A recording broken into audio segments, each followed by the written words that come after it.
Kwingineko ni kuwa jamaa mwenye umri wa miaka 62 sasa anataka kutambulika kama mtoto wa hayati Rais Mwai Kibaki.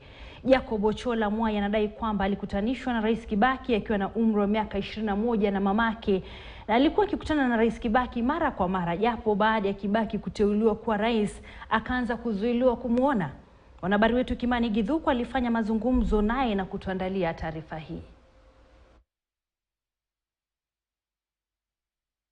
Shukran sana Bwana Jacob kwa kujiunga na KTN na kuweza kuzungumza nasi siku ya leo. Labda tueleze ulizaliwa mwaka gani? I wish to begin by sincerely thanking His Excellency the President of the Republic of Kenya and Commander-in-Chief Mr. Uhuru Muigai Kenyatta for the decent burial that he extended to my late father, the late President Mwai Kibaki. I was born in 1960, July 22nd, in Kaloleni, Nairobi. I grew up knowing I was Luo. I didn't know I was not Luo. When I turned 21, the person I knew was my father died. A year later, my mom disclosed to me that the person who died was not my father. That was an adopted father. So she told me she was going to talk to my father because my father wants to see me, and introduced me to my father. Tueleze siku ya kwanza ambayo ulipatana na babako. Ilikuwaje ile siku ya kwanza ambapo mlipatana naye? My adopted father was a member of Current Country Club. The late president was a member of the Current Country Club. I was raised up in Current, and we frequented the club. And he's someone I knew all my life. And so when he came in, we walked straight into the restaurant. And at that point, my mind was disturbed. I wasn't sure if he was the one. I was hoping someone else would come up. My mother broke the news and says, "Okay, Jack, this is your biological father." And my father responded, "Yes, Jack, we don't want to subject you into a lot of injustice. It is important that we let you know the truth. We are your parents, and it is better for you to hear from us rather than getting it from the public domain." And from that day on the 21st of June, 1982, I knew that Mwai Kibaki was my father. Uhusiano wako na babako ulikuwaje? Labda tueleze, mlikuwa mnapatana naye mara kwa mara, mlikuwa mnazungumza vipi? Kumbukumbu zipi ambazo uko nazo na babako? Mzee was a person I interacted with, and not only in private, but even in public. I was manager Mombasa Beach, and Mzee used to come. Mzee has a residence right adjacent to Mombasa Beach. During Easter and Christmas, he would come, and I would sit with Mzee for 2 to 3 hours.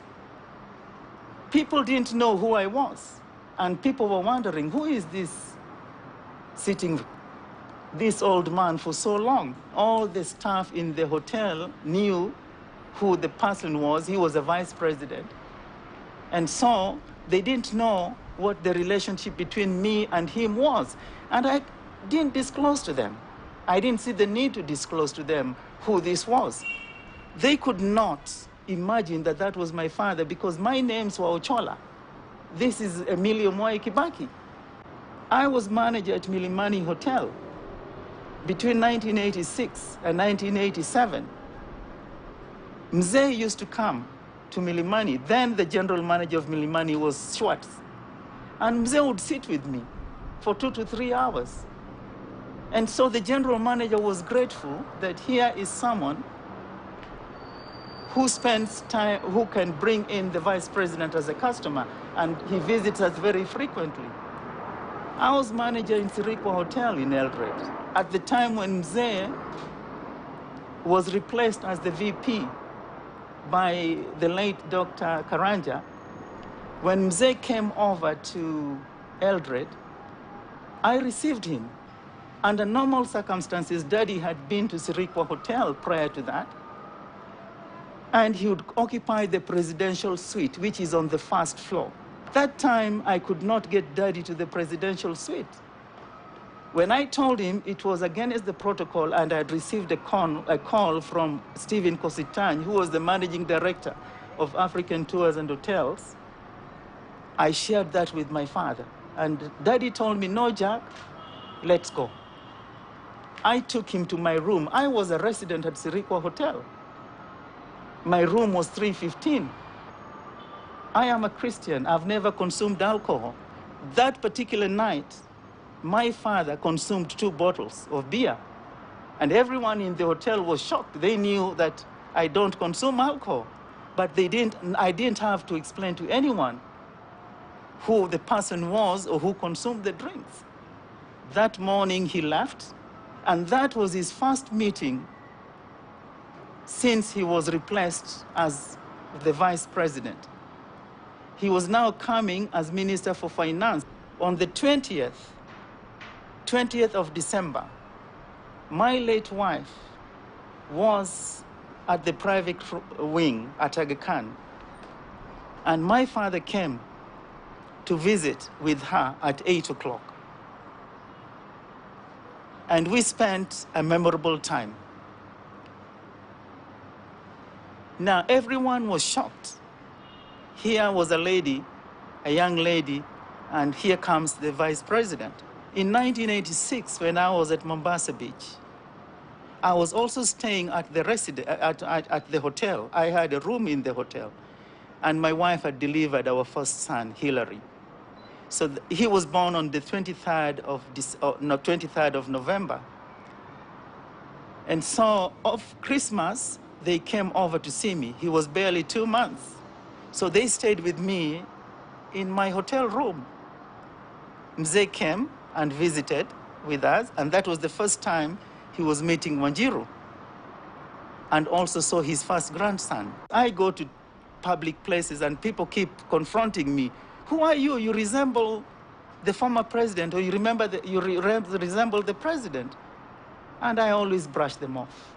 Yes. If I were a bad character, I would have injured the character of my father. But I recall the first thing that he told me when it was disclosed to me that he was my father, and he himself did it.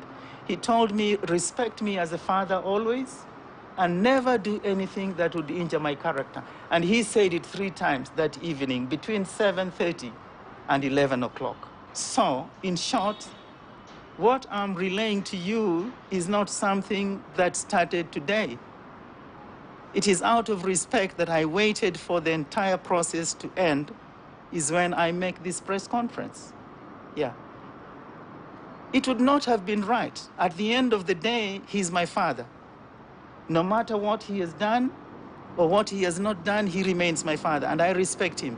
I was not going to rush to court to put a stay or demand a DNA. To me, I would consider that disrespect to someone who actually brought me into the earth. When my late stepmother passed on, I was at Consolata Shrine, and I met Daddy. And he was very grateful that I went there and attended the funeral service. I did reject the offer to go to Adai because I was traveling to Ethiopia. After then, I met Daddy several times at the Nyari office, number 7.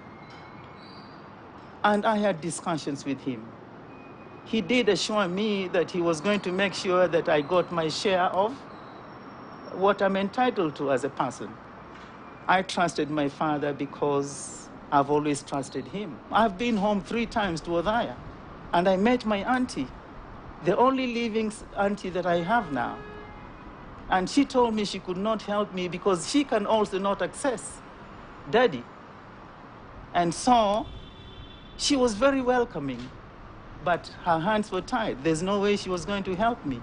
I wish to state clearly that I am not a brother to the late president. I am his son, biological son.